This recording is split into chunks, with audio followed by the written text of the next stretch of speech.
Welcome to the 100th episode of Distory.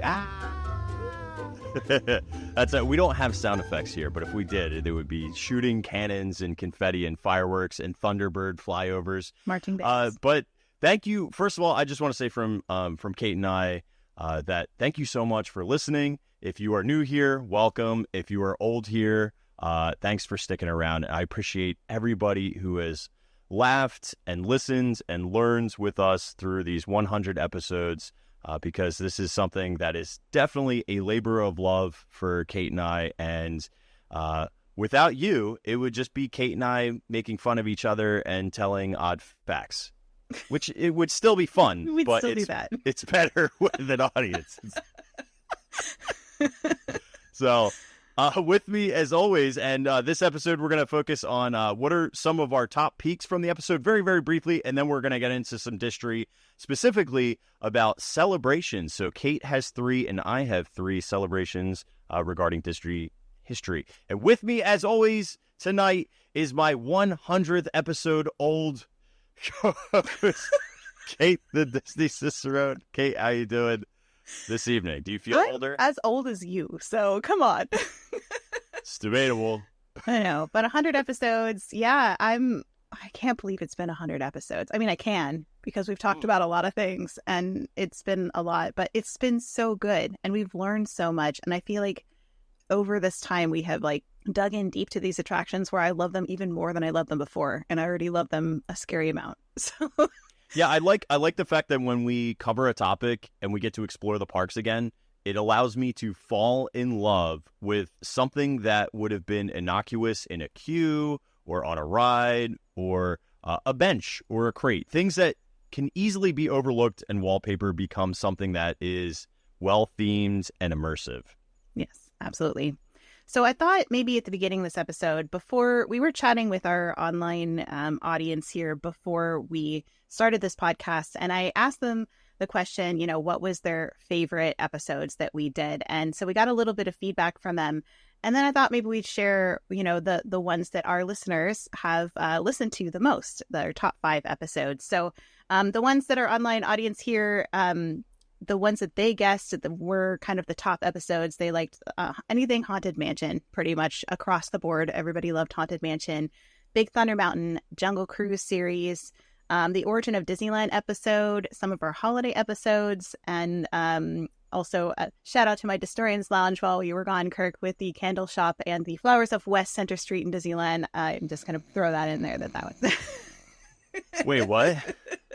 Candles? You guys went to a body shop and a Bed Bath & Beyond while I was gone? We went to it. We saw a candle shop that Walt Disney really wanted to have on Main Street, USA, and it was amazing. They had hamburger candles, and ice cream. Oh, that's candles. pretty cool. That's pretty cool. Listen, the only candles I approve of are the Candle Man. Is the only candle that's appropriate. Fair. That's fair. I'm okay with that. So let's just talk about our top 5 most listened to episodes. And I will say that the number 1 is no surprise to me or Kirk. By the way, Kirk doesn't know what these are. So, but the number 1 most listened episode is our episode number 1, which is our Pirates of the Caribbean extravaganza. We didn't know what we were doing. It's like a 4-hour excursion of us trying to figure out how to do a podcast. We tried to do an entire ride and if you guys have been here long enough, you know that it takes us maybe 13 to 20 some odd episodes to cover one attraction. We tried to do Pirates of the Caribbean in one episode. That was so silly. But we had fun costumes. That was great. We dressed up. So that was fun. No, I loved that episode, but we definitely have to go back and revisit Pirates of the Caribbean and do it justice one of these days.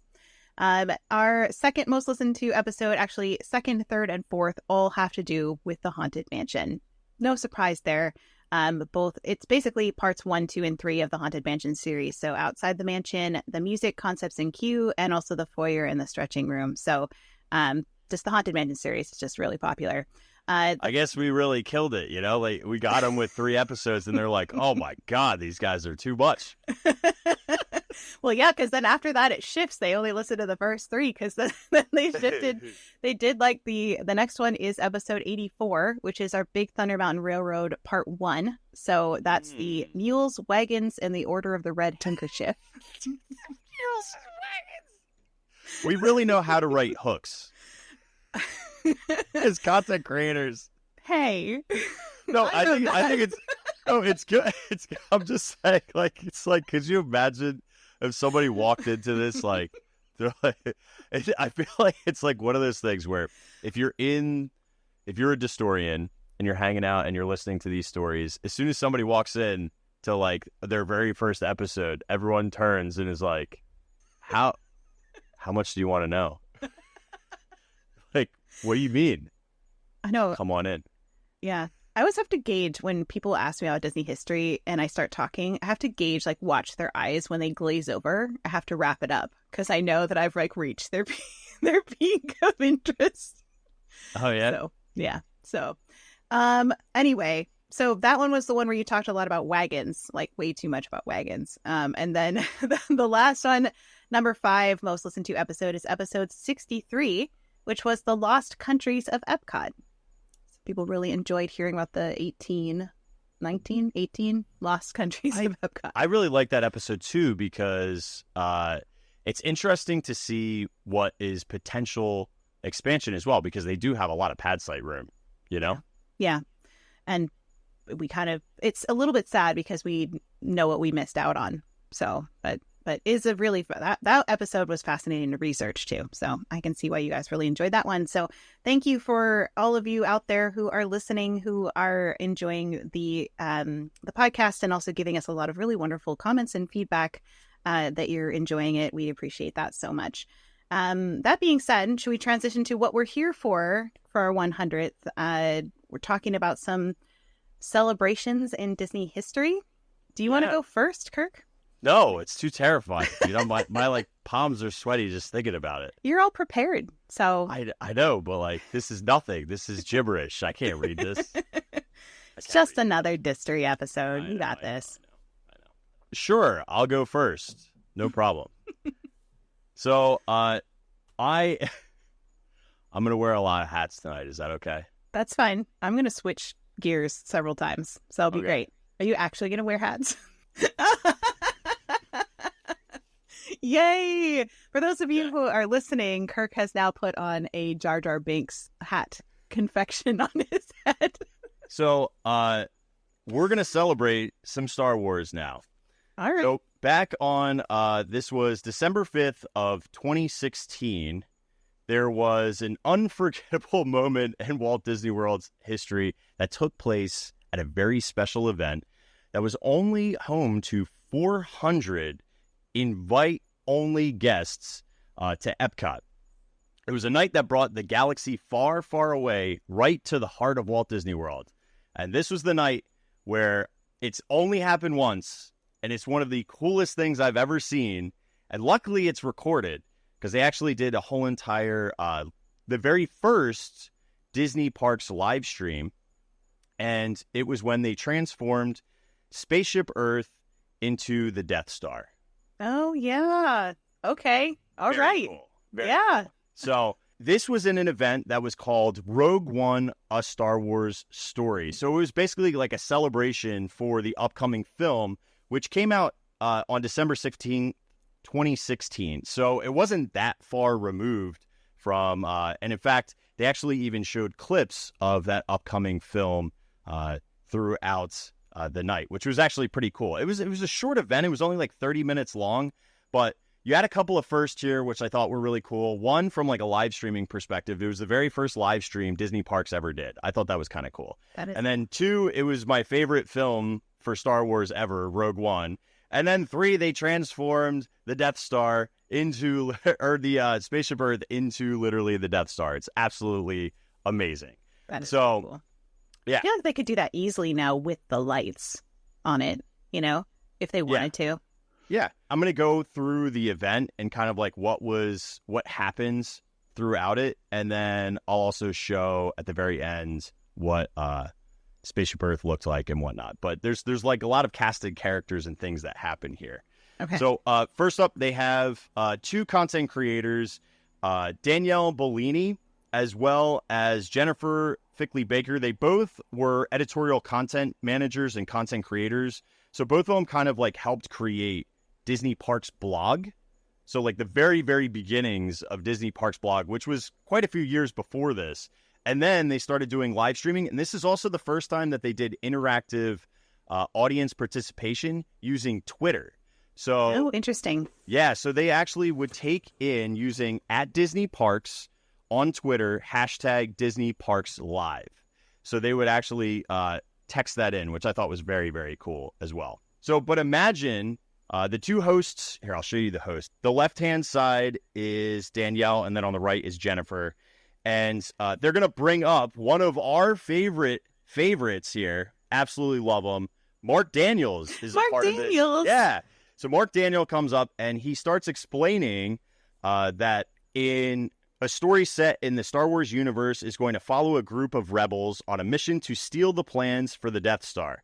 And the film was really, really anticipated because it was going to add a whole entire layer before Star Wars A New Hope, which was very exciting. Also, one of the show directors and writers, Michael Roddy, shows up, as well as the actor Mads Mikkelsen, who plays Galia Erso. He's the scientist who creates the Death Star. So, or at least the technology for the Death Star by harnessing kyber crystals. So nobody knew that this dude was just going to like come on stage. So that was exciting. And I thought that was really cool, right? Yeah, that's fun. And then after this, they bring up stormtroopers and he's actually a lieutenant commander, no name for it. He's a commander of the Advanced Weapons Research, which is also what like Krennic is from, who's like the major villain from that as well. So would it be the Advanced Weapons Hour? Yes. And then they start showing some of the what you could call death troopers as well. So they actually bring up a brand new type of stormtrooper, which we have never seen before.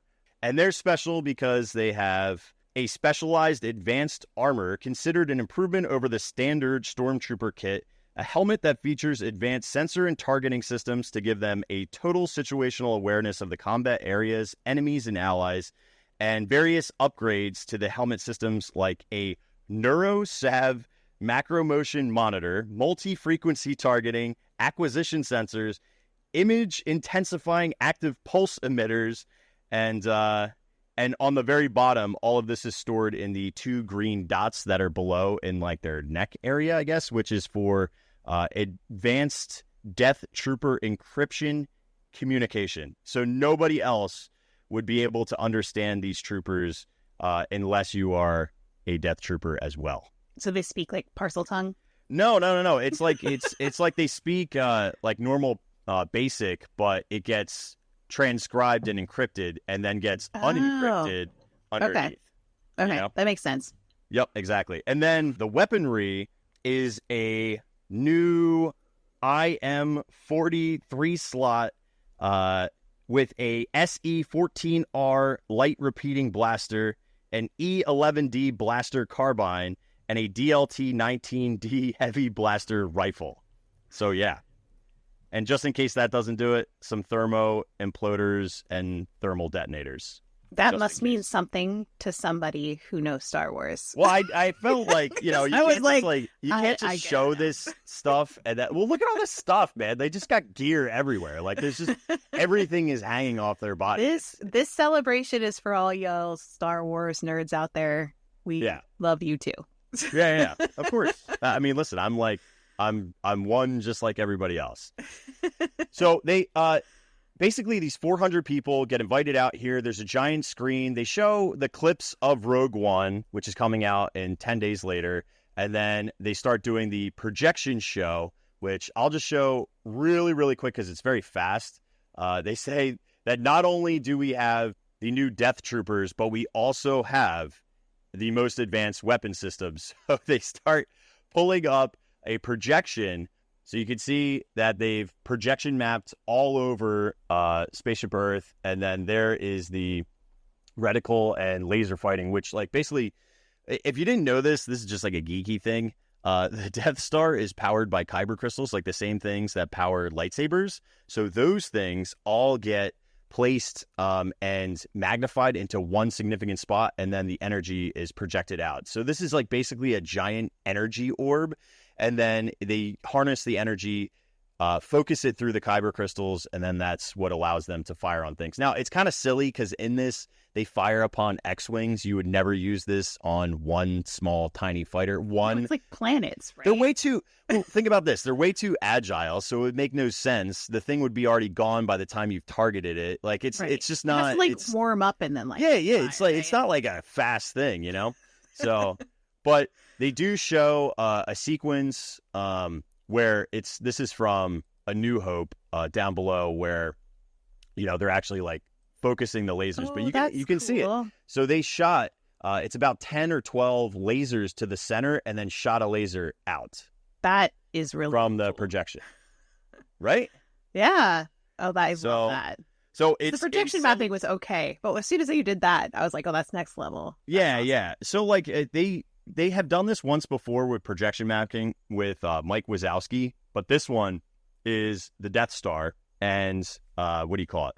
The Death Star has lasers where Mike Wazowski did not. So there was a lot of firsts. Mike Wazowski should have had lasers.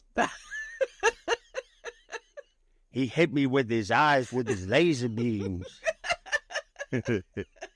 Right? Wasn't that like the one when they were talking about the kid? Shook me like a dog.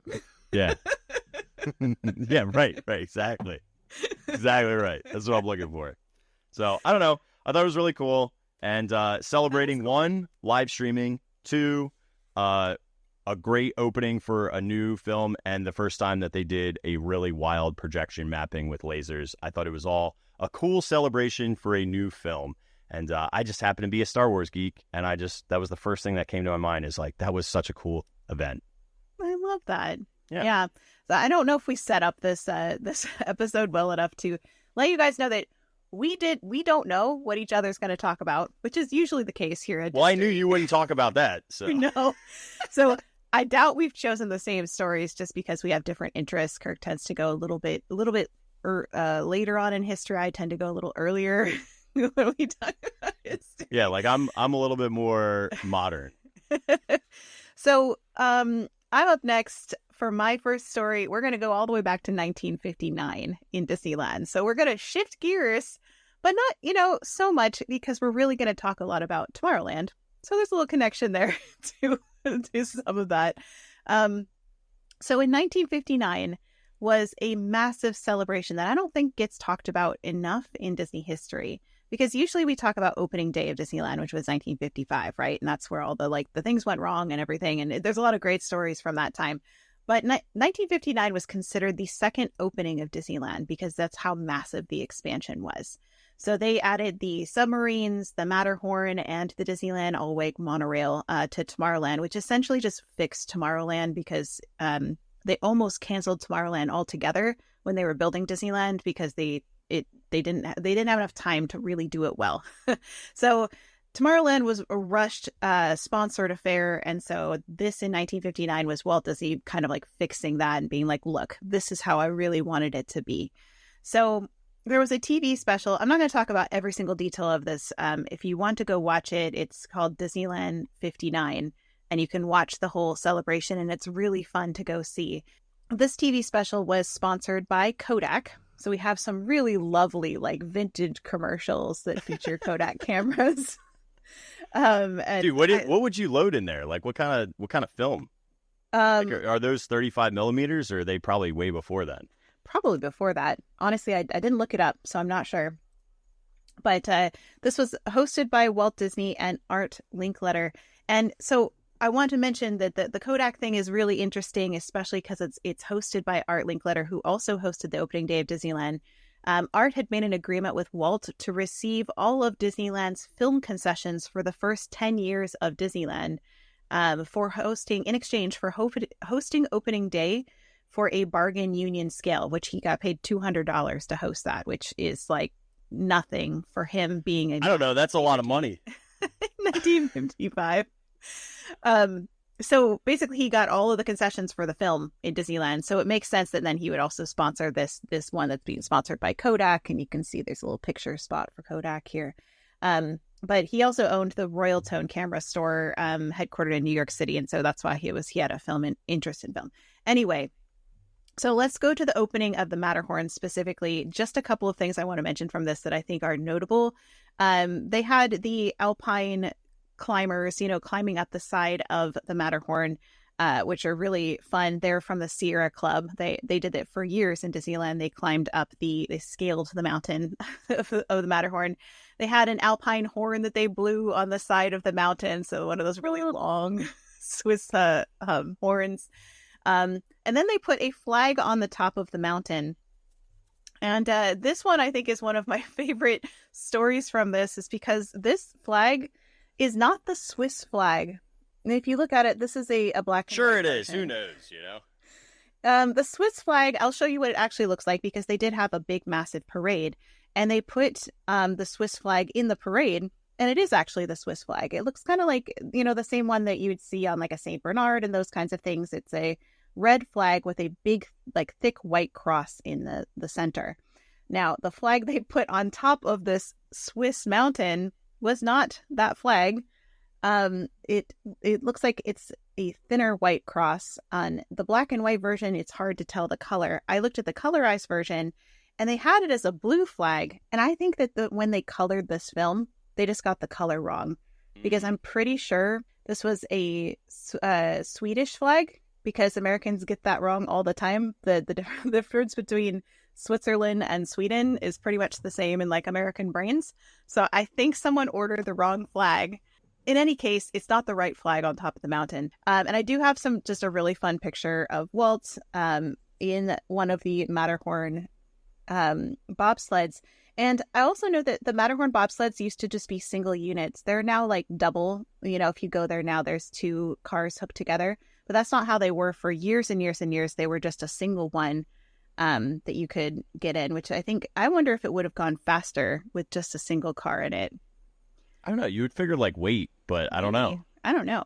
So I also have this really lovely one later of Bob Gurr, who helped design the Matterhorn, really enjoying the Matterhorn. We could talk about the Matterhorn for hours, but I want to talk about the opening of the monorail. And that's where the celebration story is kind of going to land here. So the monorail, the all-wake monorail, without getting in the history of it, just for opening day, the goal was to get monorail red working, making it out of the Tomorrowland station for the TV cameras, okay? Because these monorails were not making it all the way around the track. Like, their engines were burning up, and they were like, we have to get this at least far enough that it will get all the way around the track, okay? So they were working like all the way up until it had broken every single day leading up to June 14th was when this happened. So Bob and German engineer Konrad Deller had to work day and night to make sure the train would function properly during its debut. Monorail Red finally made one successful lap around Tomorrowland the night before its dedication, so the night before this broadcast. Bob parked the monorail at the station, and he said, I set it there so we could get a shot for the television cameras. That was the focus. All I had to do was drive it out of the dedication shot. It could burn up, but the TV people would have had their shot. So he's like, we just got to get it out of the station, and that's good enough. Then, of course, Richard Nixon was involved in this lovely affair because, what Disney history isn't complete without Richard Nixon in it. And you can see he is here helping dedicate the monorail with his wife and his two daughters, Julia and Tricia. He was a frequent visitor to Disneyland over the years. He was actually given a key to Disneyland in 1955 on his first visit. And actually C.V. Wood is standing next to him. So if you've been at Distory long enough, C.V. Wood was kind of a shady character in Disney history, but he's standing right there behind President Nixon. But that key is on display in Kirk's favorite attraction, the Hall of Presidents. By the way, fun fact, that key does nothing, just like that attraction. Oh, I'm going to pick that for one of these episodes for the summer. It's going to be Hall of Presidents. Well, looks like I'll be sick. But this is what the key to Disneyland looks like. Is this like a Brinks key? Did they just grab a key? Yeah, I think. Well, they had the company that was on Main Street. Yale Lock and Key Company that did all the locks in the park. I'm pretty sure that they just manufactured this one too for them. Anyway, the other thing is that Nixon's also tied in his demise, I suppose, in Disney because he did give I'm a Crook speech from the Contemporary Resort. So, well, one door opens, another closes. He was not given a key to Walt Disney World. Oh, dude, he showed the door. So as they were getting ready to dedicate this, all of his family plus Walt Disney, Disneyland security, and the Secret Service approached the monorail. Bob Gurr then fired up the engine to try to get the AC working because it's the summertime, right? They tried to cut the ribbon, but they failed. So it's the novelty, like wooden novelty scissors they had wouldn't quite cut it. So there, if you look at some of the broadcasts, some shots you'll get, they actually cut out that section where Walt goes in and like rips it. So you have to sometimes search for the broadcast that has that in it that wasn't edited out. But in the hustle and bustle of everyone getting on board the monorail, the Secret Service was left out of the cab on the platform. So Bob was relieved when they started to pull back into the station because basically the Secret Service was left out behind, which is not good if you know anything about Secret Service. So they went all the way around, and then, and Bob Gurr was like super nervous. He's like, oh my gosh, like what happened here? And Walt said, Bobby, give him another ride as they approached the station, because one of the girls for Nixon, his daughters, was just like, can we go again? Can we go again? And Walt's like, make it happen. They were pulling into the station, and the Secret Service thought they were going to get on, and they didn't stop. It just kept going. So Bob said, they were trying to run toward me as I was coming in, and then when I sped up to keep on going, they're running, trying to jump in it, but the doors were closed and there was no way they were going to get on. So Nixon got a kick out of it. Vice presidents always try to escape the Secret Service. The fact that he now knew he got rid of them, to my great horror. Bob also said, see, nobody planned anything. Normally with Secret Service stuff, you got a big plan. There's always a new code word every day. All that stuff is tightly planned. And when Walt said, give him a ride, it was not in the script, and it just upset everything. You don't do that. So he said Walt was having a good time. When there's something he's got and nobody else has got it, he's a very proud papa. He was in an extremely good mood. The eyebrows were up, and he was in those moods. He was really memorable. But Bob was terrified during this lap because he pretty much just kidnapped the vice president. Well, also in a train that might not make it around. Right. But eventually they did stop back at the station. They got out and walked down the ramp, and they made it all the way down the bottom of the ramp. And the Secret Service got on the train and were sitting on it, waiting for it to go. So they didn't realize that he had left. Nixon said to the Secret Service, you should have seen your expressions. Like, he got a big kick out of it. So that's basically the story of the monorail. But there's a quote from Bob Gurr that I really just love, that I just found in the course of my research for this. And he says about what makes a great Imagineer. And he said, a person that truly is curious about everything, especially things they don't know anything about and are not truly interested in. So, see, Kirk, so you could be interested in the Hall of Presidents. It would make you a great Imagineer. Nope. Anyway, that's all I'll go into for that. We could talk details forever, but I just thought that the idea of Bob Gurr kidnapping the vice president and also them putting the wrong flag on top of the Matterhorn just makes that celebration a little extra special. Yeah, that's fun. That's fun. I like that. That's my first story. What you got next? Okay. You change hats. I should have changed ears. We got plan ahead. You could have had monorail ears. You could have this whole thing. Dang. We are going to the Magic Kingdom, which, oddly enough, this hat, I came up with the idea for Walrus Carp wearing this hat. And this was very special to me because it was a hat that I brought to the very first trip. So I'm celebrating the very first trip that I ever took my entire family, which I thought was cool. So, yeah. All right. Picture this. The year is 1990. Sorry. I'm sorry. Picture this. The year is 1996. You're gearing up. You're excited to go visit the Magic Kingdom. You've seen the castle on your TV screen, and you're excited to look at the spires. It's blue. It's gold. It's ornate. the grays, just majestic. But yet... The majestic grays. I think the whole entire castle's majestic. You don't like the colors of the castle? I love the old colors, but the way you phrased that was just really funny. Gray is a very majestic color. I mean, do you know anything about color palettes? All right. Clearly not. So, but to your surprise, you walk in and you're greeted to the largest pink birthday cake you have ever seen. So I want to talk about the 25th anniversary, but specifically, I'll do the ceremony just a little tiny bit, but I want to talk more about the castle because I think the castle is like so unique.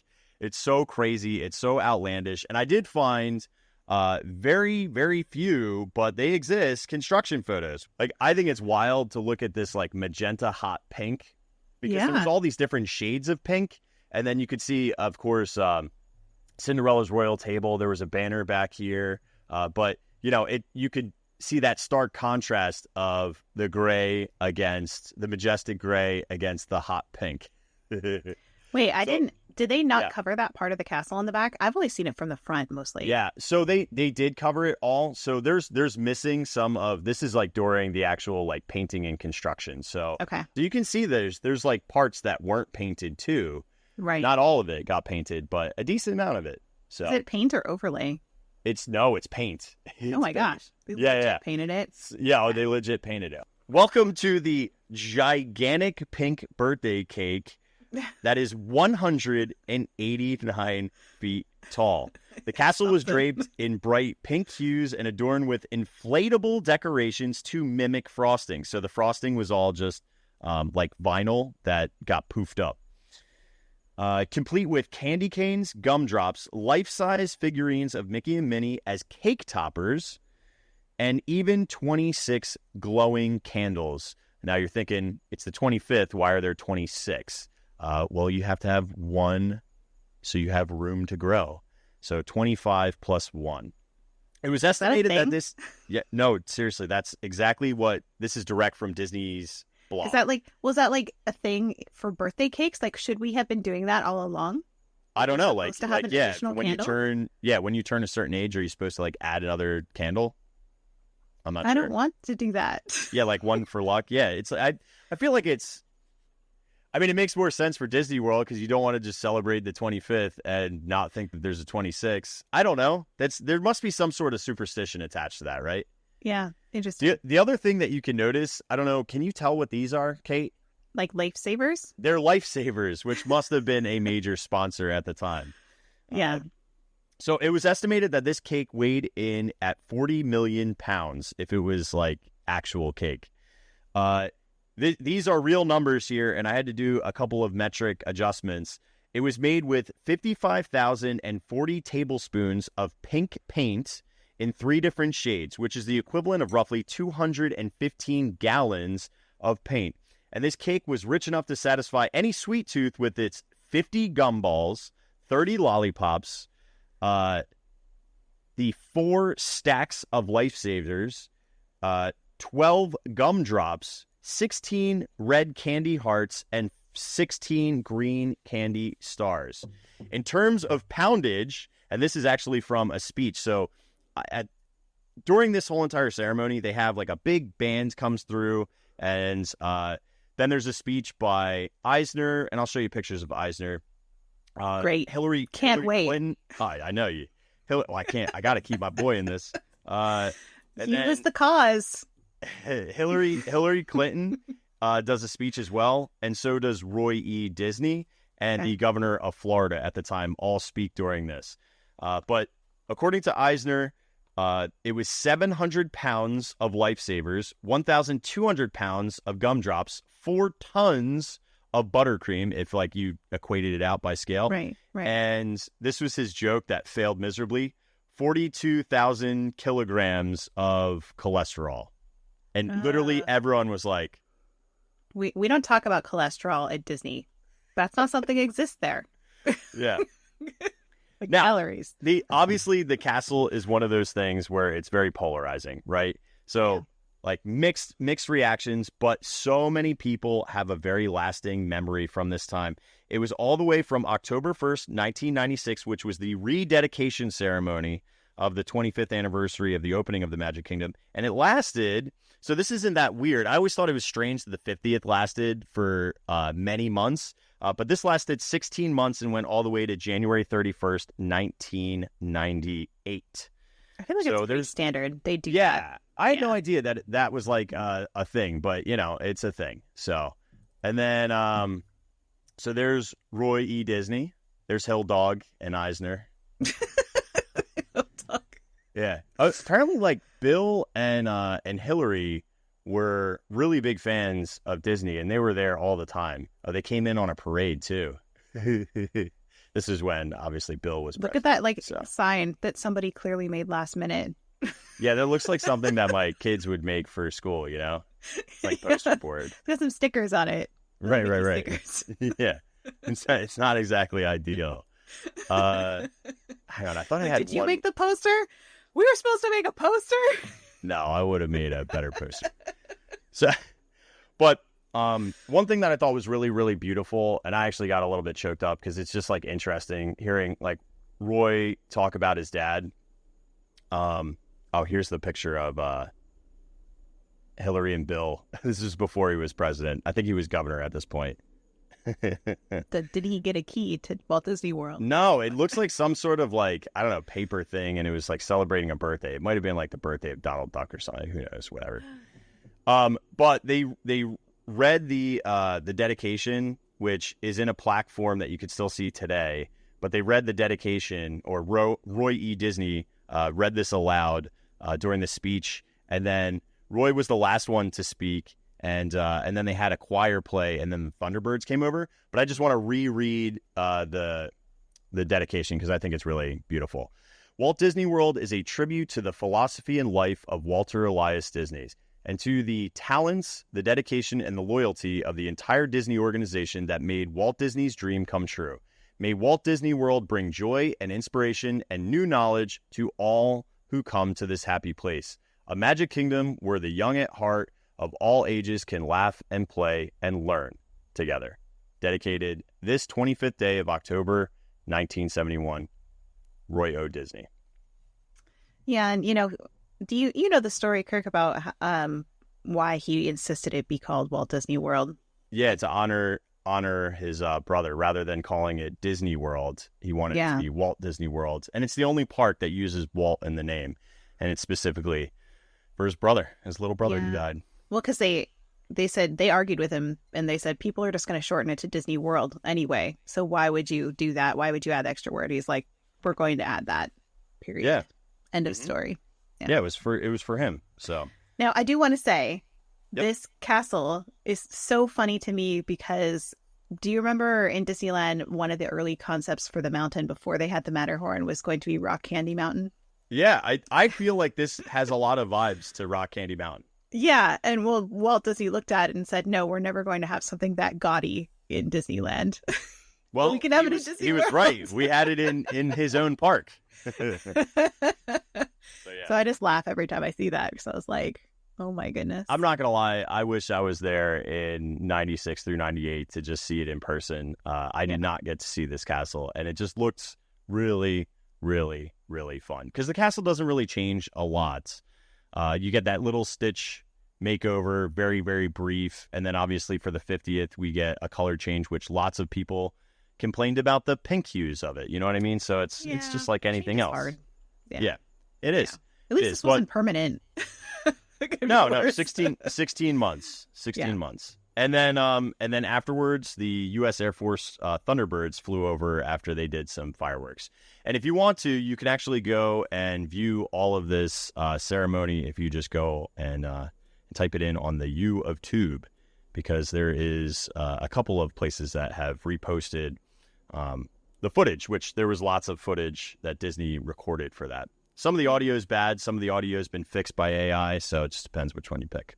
So, yeah. And the opening day ceremonies for Walt Disney World are really interesting, too, because Julie Andrews is in it, and she's like singing and dancing her way across Walt Disney World, the Magic Kingdom. So that one's worth watching as well if you're looking for a fun celebration to watch. fun celebrations. All right. Was that all you got for the castle? That was fun. I thought you might pick that one, so I didn't pick that one, just in case. Well, I'm going to pick only Disney World because, that other place doesn't exist to me. So, well, it's funny that you would have... Doesn't exist to you. Psh, yours wouldn't exist without ours. Thank you very much. Just slid that in there in the end. So it's funny that you should mention Donald Duck's birthday because that's where we're going next. Oh. I was Exciting. like, oh, yay. So we're going to talk about the Donald Duck Parade for Donald's 50th birthday party. This was actually both in Disneyland and in the Magic Kingdom, but I'm more specifically going to talk about the one that's in the Magic Kingdom because it had some really unique things that happened there. So this parade celebrating Donald's 50th happened in August of 1984, a really great year. I'm going to talk a little bit more about this in a second, but I want to show you what... Here's old Donald with his duck friends. So it's just what we're going to talk about. So the parade itself began with dancers holding up prop signs spelling out Donald Duck's name. They had a float that featured a large picture of Donald Duck's classic design with Mickey and Minnie kind of hanging out in front. And then behind it was Huey, Dewey, and Louie playing musical instruments. They had Happy Birthday Donald Duck signs and 4 hexagonal floats, pink, yellow, green, and blue, that appeared in between the main floats. They had a giant cupcake with Chip and Dale in aprons and chef hats. Then they had just a character float with a whole bunch of the popular characters at the time. And they had a birthday cake. Goofy and Pluto making a large birthday cake in the Disneyland version. On some special occasions, like on Donald Duck's actual 50th birthday, Donald appeared on the top of the cake. But then there was a Donald float. Exclusive to the Magic Kingdom version, this float features Donald Duck next to a plexiglass barrier containing over 50 real-life Peking ducks.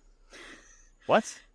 Peking ducks. Peking, yeah, I know the duck. Peking ducks. I know. I'm just like, I've never seen them alive. I've only seen them. Yeah, no, they're live ducks. Like, for real live ducks. Wow, they're so cute. They are, yeah. Oh my gosh, that's the ones we eat? Yeah, don't think about that too much. They're so adorable. Best not to think too hard about that. They're like the Aristocats ducks. They're really cute. So, are they geese?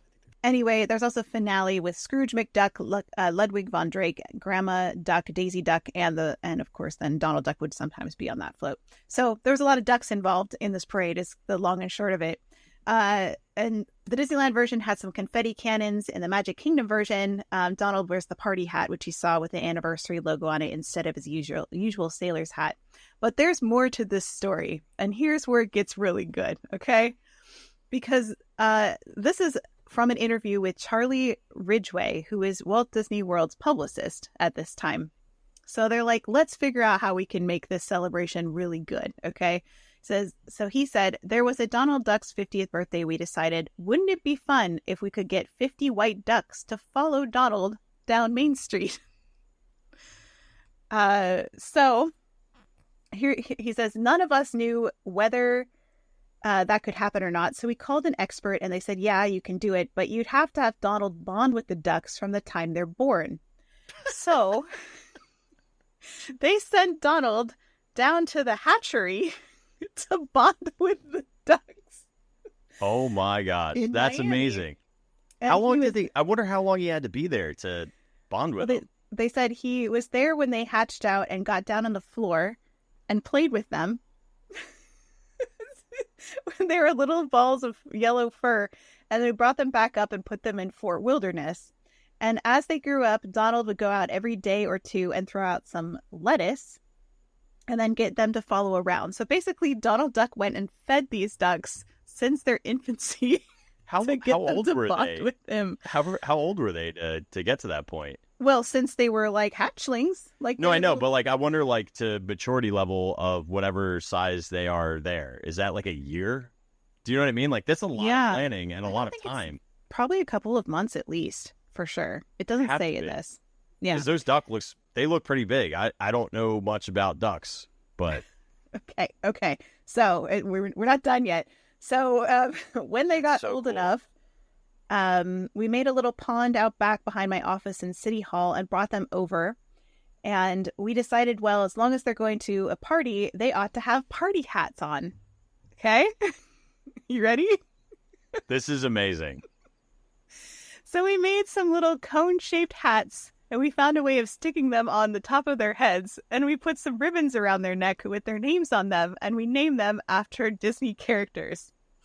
So you had Dopey Duck. Can you please zoom in on a duck? I need to see a duck up close.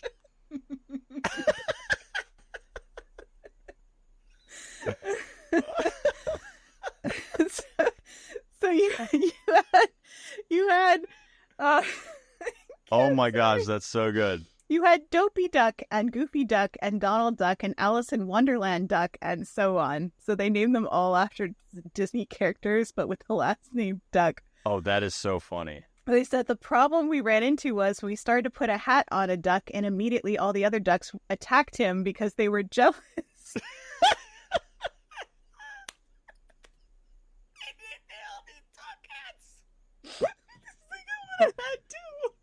Oh my gosh, dude. I love that they would attack him because they were jealous they wanted a hat. Dude, social status is a real thing, even in the duck world. All right, so they were attacking them because they were jealous, so they figured it out. What they did was they put a divider in the middle, and we'd put a hat on a duck, and we'd put him over there on the other side, and as long as everyone had a hat on, they were fine. And it obviously was going to be a huge success, but you couldn't have them march that whole parade length day after day, because that would be cruel. So they built a float for them and added a little picket fence around it, and they were put up there, and they were the head of the whole parade. He says the funny part was when the warm ducks pant, they open and close their mouth, and there was a duck song being played at the time, quack, quack, quack, and it looked like they were singing along with the song. Amazing. So I think that's what he's doing here. I think this duck is panting, but he looks like he's singing. So the publicity photo shoot, though, that we're looking at here with them in front of the castle didn't go as planned. So buckle up. This is a thing. Said we'd made this giant birthday cake out of frozen corn, and the ducks were supposed to nibble at it. But as soon as those ducks saw the water in the moat around the hub, that was all she wrote. It took us hours to collect them all up and finish them out of the water. That's all they wanted. They didn't want that cake. So you might be wondering what happened to these wonderful trained to follow Donald ducks after the celebration ended. The Peking ducks were broken up into pairs and donated to zoos all over the country. So that's where the ducks ended up. They did have a home after that. But that's the story of Donald's 50th birthday. That is amazing. That's such a cool... Did you know any of this before finding it? Like, how did you find this? Because that is such a good story. Yeah. Well, this is something that I had planned. Well, I had read it in an interview, actually, when I was at Disneyland. I like to read like a nerd and have ice cream sundaes as my, like, guilty pleasure. So I was reading it at Disneyland. And I ran into it and I was like, this would be perfect someday for a Distory if we ever do a celebration episode. And as soon as you were just like, we should like do something for our 100th, then I was like, what about celebration stories? And this is the one I had in mind. Such an amazing, amazing story. Like, people need to know that this happened. I think people would be so fascinated by the process of getting the ducks to follow Donald and then the payoff. You don't show them the hats, you know? Oh, the hats are the payoff. Icing on the cake. Yeah, exactly. So anyway, that's my second story. Oh my gosh. How do I follow it? God, I want to just quit. This is like seriously. You should have went last with that one. No, that is amazing. I've got a good one for the last one too. It's not quite as funny, but it is a good one. Mine, I'm going to be brief because, like I said, I spent a lot of time researching the other two. I'm going to take us to MGM Studios, holler back, to September 28th, 2001, when the 122-foot structure to celebrate 100 Years of Magic celebration, which was Walt Disney's birth. Can anybody remember what would have been built at MGM? To honor his birth? Yeah, it is to honor his birth. A giant hat. This is coming full circle to the reason why I'm wearing hats. Oh, look at you. Hats today. Foreshadowing. So celebrating, yes. I love these construction photos of this. But so the hat was inspired by Mickey Mouse's role in The Sorcerer's Apprentice from the 1940s film Fantasia and was designed to symbolize the magic and entertainment wizardry associated with Disney and the Disney Company. This was constructed from fiberglass and weighed approximately 156 tons. The hat was adorned with stars and crescent moons, reflecting its magical theme. It was intended to serve as a central icon for Disney's Hollywood studios during the celebration and became a central landmark within the park. The hat not only highlighted the festivities, but also offered a striking visual symbol of Disney's creative legacy. The 100 Years of Magic celebration included other various events like new parades and shows across the 4 parks at Walt Disney World, emphasizing the company's storied history and contributions to entertainment. Despite its initial popularity, the Sorcerer Mickey hat was eventually removed in early 2015, marking the end of its era as a park icon. Which I remember standing under that hat. Yeah. I think a lot of people remember taking pictures under the hat. I mean, this thing was massive, you know? Yeah. You know, they do have one that's similar in the Walt Disney Studios park. I was seeing if I could find it. Oh, ready? I got a random one. Doesn't the Disneyland Hotel have one? No? Where's that at? Where'd you say? Yeah, Disneyland Hotel has one too. Yeah, this is the Walt Disney Studios park that they're changing the name of in Disneyland Paris. So they have kind of like an animation building that has a show in it, and then they have that outside of it. Now, you can still celebrate Fantasia and big hats. Do you know where you can do that at Walt Disney World? Fantasia and big hats? Yes. The combo of Fantasia and big hats? I don't know. The All-Star Movies. Oh, yeah. The All-Star Movies still has the broom and buckets and the big hat. Or a big hat with crescent moon and stars.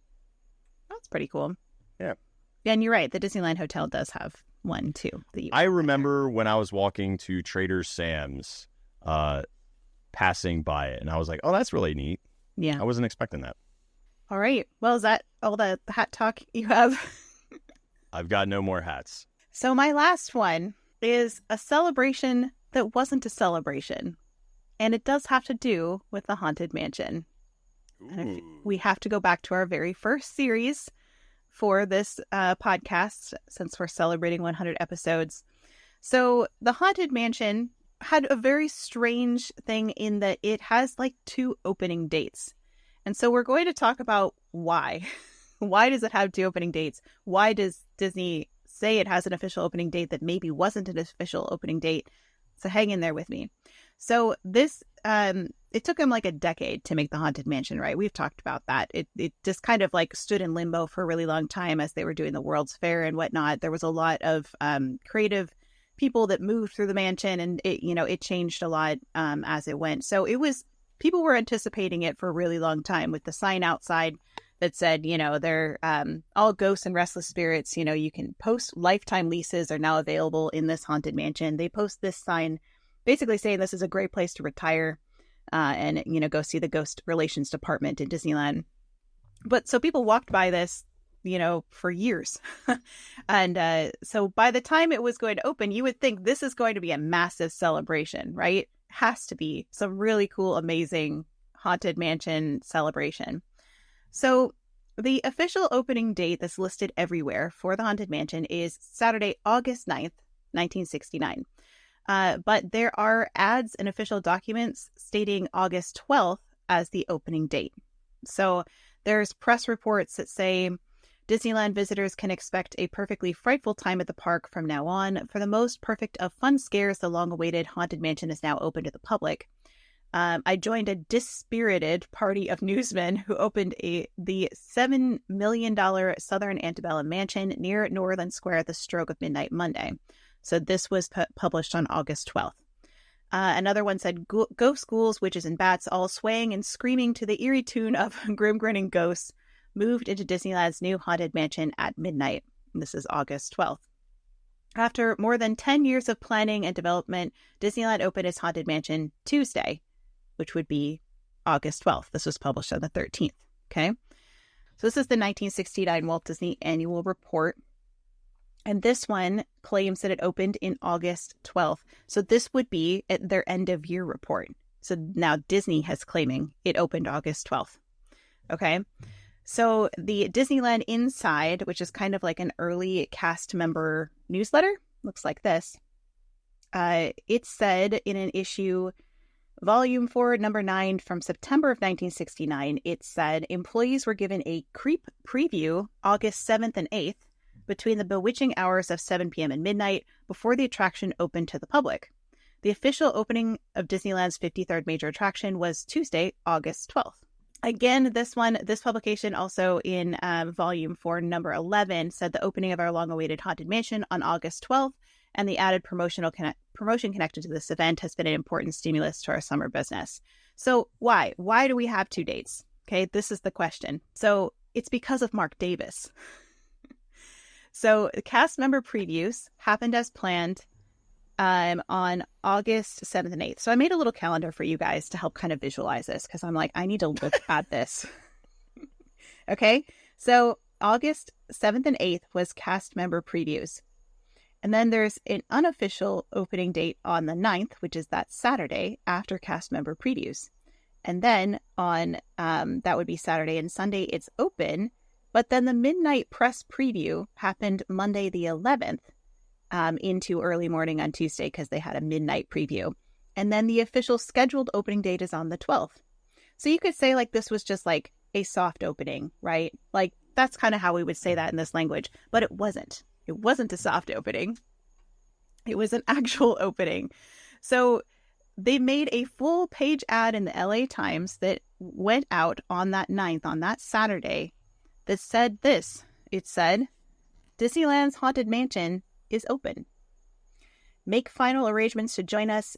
If you think pale moonlight is romantic, visit Disneyland's Haunted Mansion. You may have a change of heart. The Haunted Mansion is Disneyland's newest and most spirited attraction. Delightfully dreary, frightfully entertaining. Our last census shows 999 haunting creeps in active retirement. Sorry. There's always room for one more. Do you remember how we talked about this, Kirk, before? How like it was like they don't say that in the attraction. They say, but there's room for 1,000 any volunteers. Yeah. So I think this room for one more language comes from this early advertisements because Disney did refer to it as you'll be the plus one, essentially. You'll be the one more.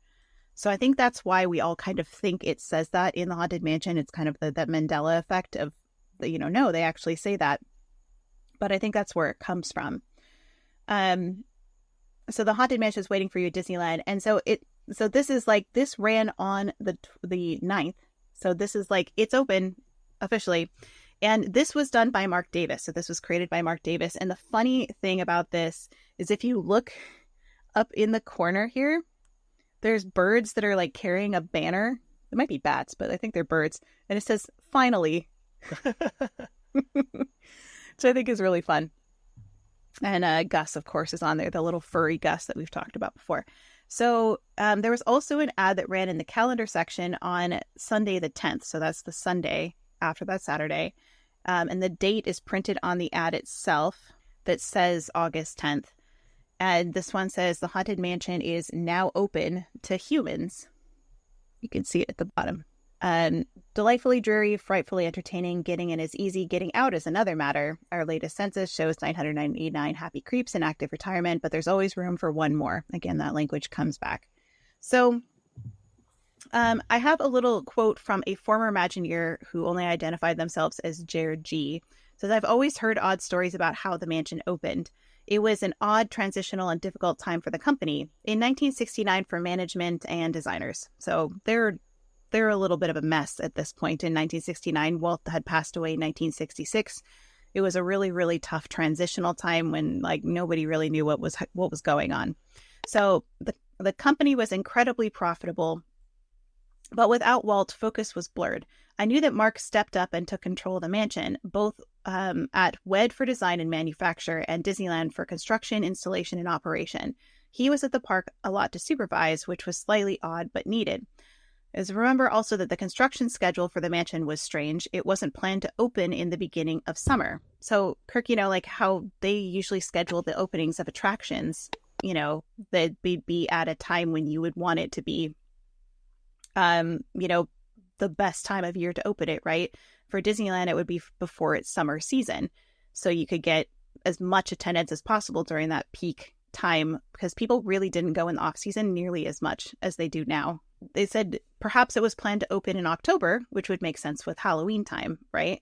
But it was just kind of an awkward time to do it at August, which was the end of summer. Either way, installation went well, and they were testing the ride system without passengers in late July. So they asked Alice Davis, which is Mark Davis's wife, like, what really happened here? Do you know? Because this is after Mark Davis had passed. And she said, yes, it was Mark who decided to open the mansion, but he was being pressured heavily by Disneyland operations. He was in the middle of testing and adjusting, and Alice said that he really wanted more time to change things, like the Hatbox Ghost, which didn't work properly, which we all know. And he bent to the pressure and agreed to the opening. And remember, there was no major previews, almost no advertising. Can you imagine opening the Haunted Mansion with like no previews, no advertising, like nothing? It just kind of like opened. They said even those radio spots seemed rushed at the time. It was a very strange time. So Haunted Mansion opened quietly without any fanfare, without any like opening ceremonies on Saturday the 9th before the press sneak preview, with just the ad in the papers. So if you saw the ad or you happened to be at Disneyland that weekend, then you got to experience the opening of the Haunted Mansion. But the actual opening date was the 12th. So I'm curious to what the attendance was those days for that attraction, because like people had known that it existed. They had seen the construction. They had seen the posters. Do you know what I mean? I wonder how long it was to get on it.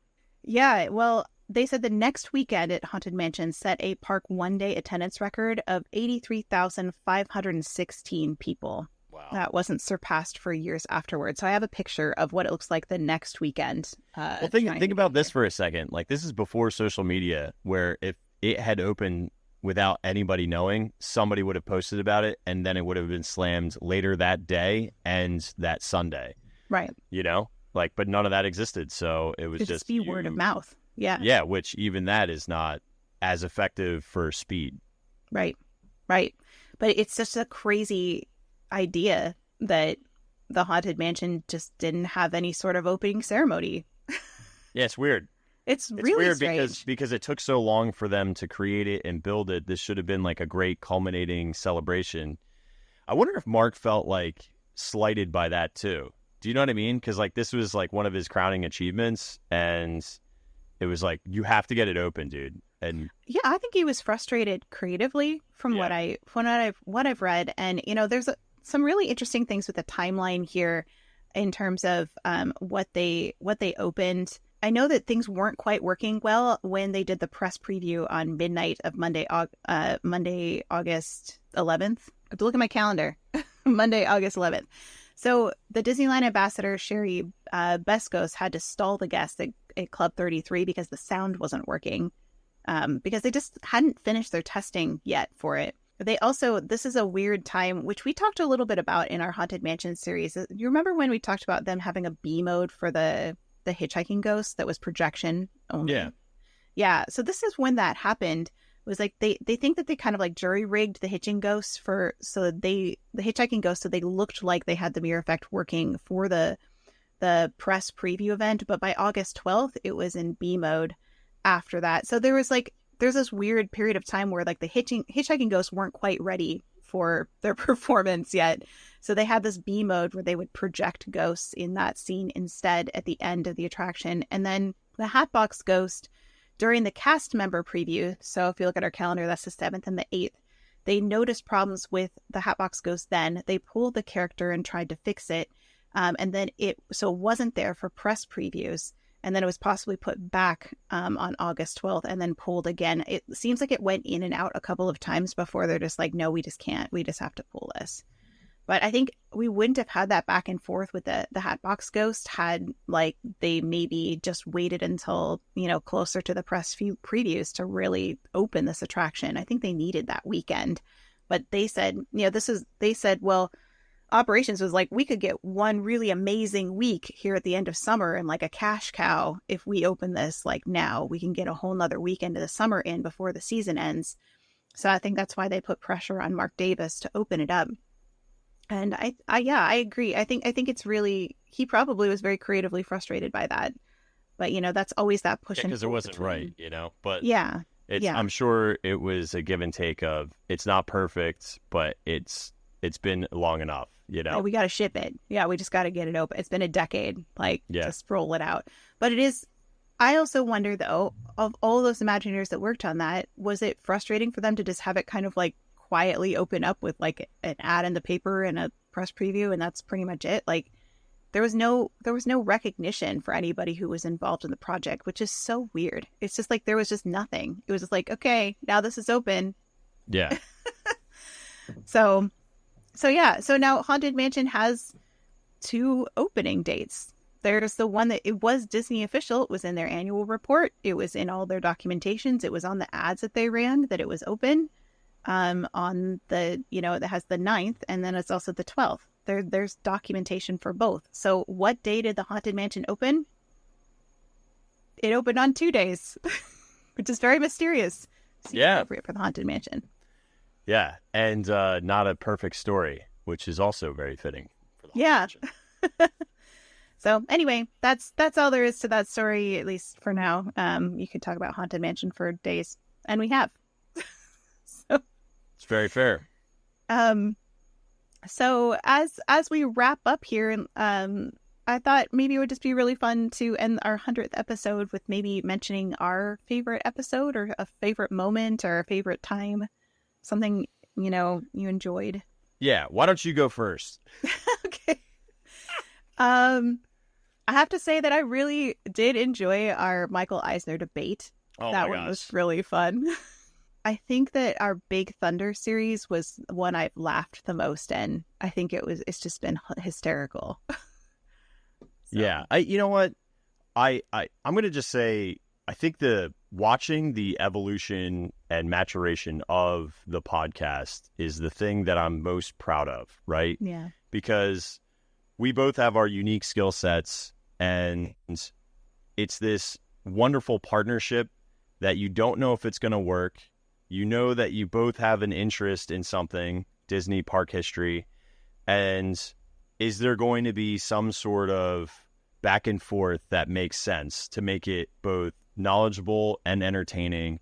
And I feel very, very lucky when I say this. I say this to you in private all the time, that you are, and I said this to you even before we started making content. It was like the first thing I ever communicated to you, is that you are the best Disney parks historian that is alive today.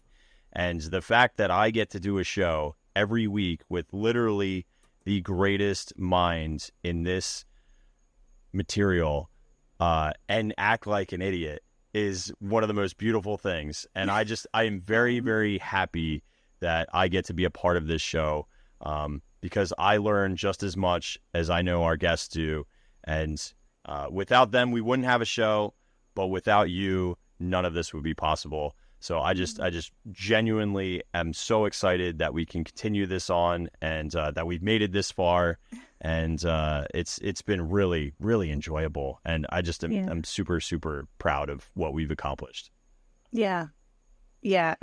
Well, thank you. That was very kind. I always say there's lots of people that know more than I do about Disney history. I'm always learning like everybody else is, but yeah, but they're not on the internet.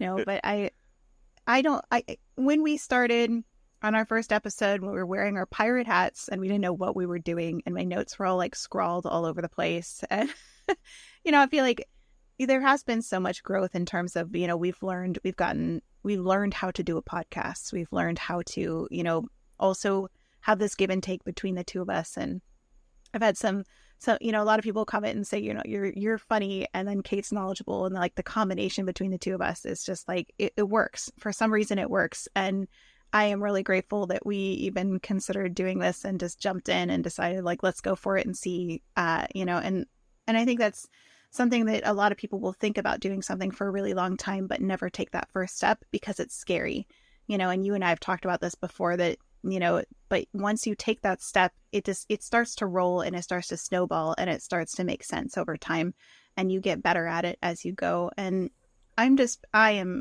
this is probably one of my favorite hour and a half of the week, because I laugh so much. I feel like I learn so much. Even when I already do know some things about Disney history, I learn even more. And it just is, this has been such a wonderful, wonderful experiment, I guess, that we've embarked upon. And to have made it 100 episodes, well, let's do 100 more plus some.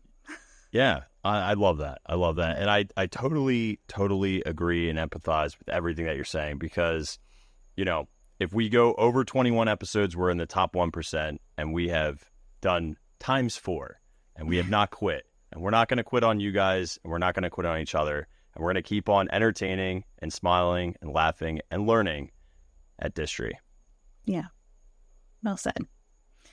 Well, all that being said, shall we wrap up our 100 episode celebration? Yeah, let's celebrate that this thing's over. Let's move on. We got stuff to do. Right. I will mention before we totally wrap up that we're going to go and finish Tokyo Disney and Disneyland Paris for our Big Thunder series. We still have to finish that series up. So that is going to come back on our next episode. We'll pop back into that series. And thanks for hanging in there with us as we took a few weeks off because we've got a lot going on in our world. So, but thank you everybody for hanging with us for Distory for 100 episodes. This has been a wonderful journey that we've got to go along with you guys and laughed and learned along the way. Kirk, do you have any final thoughts here as we wrap up? I feel immensely grateful and thank you for coming and joining us. Yes, ditto. All right. Thank you, everybody, for joining us tonight on Distory, and we will see you next time.